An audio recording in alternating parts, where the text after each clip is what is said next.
ഞാൻ മിഥുന ഇരിങ്ങൽ. നമുക്കറിയാം 2012 ഡിസംബർ 16 മനുഷ്യ മനസാക്ഷിയെ തന്നെ നടുക്കിയ അതിക്രൂരമായ ഒരു കൂട്ടം മാനഭംഗം ഡൽഹിയിൽ അരങ്ങേറി. പെണ്ണായി പിറന്നതുകൊണ്ട് മാത്രം ഒരുപാട് യാതനകൾ സഹിക്കേണ്ടി വന്ന് ഒടുവിൽ മരണത്തിന് കീഴടങ്ങേണ്ടി വന്ന ആ ധീരയായ സഹോദരിയുടെ സ്മരണകളിൽ അന്ന് ഞാൻ എഴുതിയ എൻ്റെ കവിതയാണ് ഞാനിവിടെ ചൊല്ലുന്നത്. അണയാത്ത ജ്യോതി നീ. മായാത്ത മുറിവുകൾ ഞങ്ങൾ തൻ ഹൃദയത്തിലേൽപ്പിച്ചു ദൂരെ നീ മാഞ്ഞതെന്തേ? വേദന തിന്ന ദിവസങ്ങൾ അത്രയും ജീവിക്കുവാനേറെ ആശിച്ചു നീ. അനുദിനം തളരും ശരീരവും നോവും കണ്ണുനീർച്ചാലും ബാക്കി നിൽക്കേ ജന്മം നൽകിയോരച്ഛനും അമ്മയ്ക്കും തുണയായി നിൽക്കുവാൻ വെമ്പിയോ നീ. സ്വപ്നങ്ങൾ ഒരുമിച്ചു നെയ്ത സുഹൃത്തിനെ പിരിയാതിരിക്കാൻ വിതുമ്പിയോ നീ.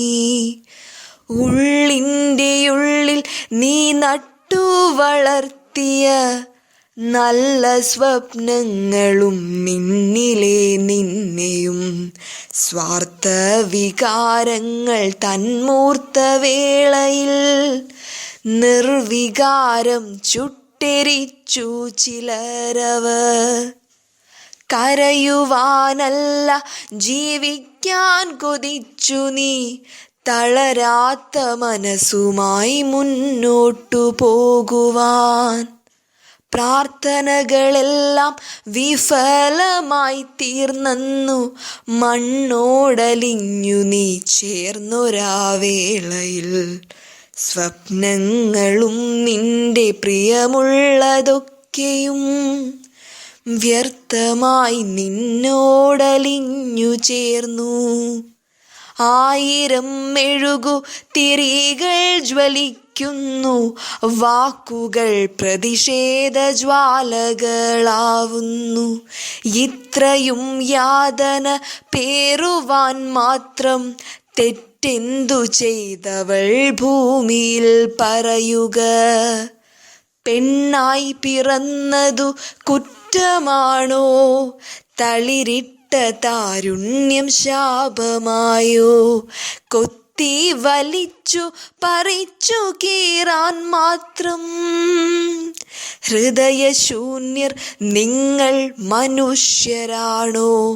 പെണ്ണ് വെറുമൊരു ശരീരമല്ല, രതിസുഖം നൽകുന്ന പാവയല്ല. ഉള്ളിൽ കത്തി ജ്വലിക്കും മനസ്സുണ്ട്, കണ്ണീരിലഗ്നി പ്രവാഹമുണ്ട്. സർവം സഹിക്കുന്ന ധരണിയും ദേവിയും സംഹാരിയാകുന്ന ദുർഗയുമാണവൾ. ധീരപുത്രി നിന്റെ ആത്മധൈര്യം ഞങ്ങൾക്കതൂർജമായി മാറിടട്ടെ. ഇനിയൊരു ശാരിയും ഇനിയൊരു സൗമ്യയും ഇനിയൊരു ജ്യോതിയുമില്ലാതിരിക്കുവാൻ. ഞങ്ങൾ തൻ ഹൃദയ തീരങ്ങളിൽ സോദരി ജ്വാലയായി പടരട്ടെ നീ രക്തസാക്ഷിയായി. ഞങ്ങൾ തൻ ഹൃദയ തീരങ്ങളിൽ സോദരി ജ്വാലയായി പടരട്ടെ നീ രക്തസാക്ഷിയായി. മാഞ്ഞു പോയെങ്കിലും മായാതെ നിൽപ്പു നീ ഞങ്ങളിൽ അഗ്നിയായി അണയാത്ത ജ്യോതിയായി. മാഞ്ഞു പോയെങ്കിലും മായാതെ നിൽപ്പു നീ ഞങ്ങളിൽ അഗ്നിയായി അണയാത്ത ജ്യോതിയായി.